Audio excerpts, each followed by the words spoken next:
Berjamaah mereka berteduh di bawah flyover. Oh shoot. Jalan Abang GTI. Nombor plate mahal VKP 1. Gaya. Tumpang lalu balong, isi minyak terus lah. Besok nak kena masuk office. Kalau dalam keadaan macam gini, on the way balik tu piup, matilah motor. Minyak tak ada. Habis segala-galanya basah. Apa tu? B40. Oh bukan, B4. Pam 5 kuning 10. Okey, terima kasih. Ngam-ngam soy RM10.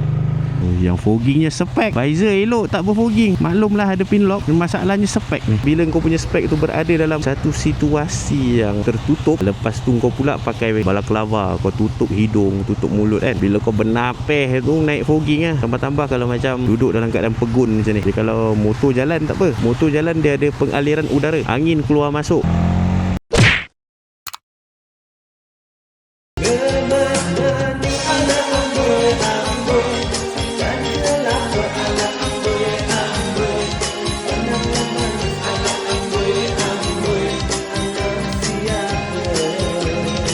Okay guys, so ini antara barang-barang yang aku selalu guna dalam aku punya video. So kalau kata korang berminat untuk beli, korang klik aja dekat beg kuning tu. Okay?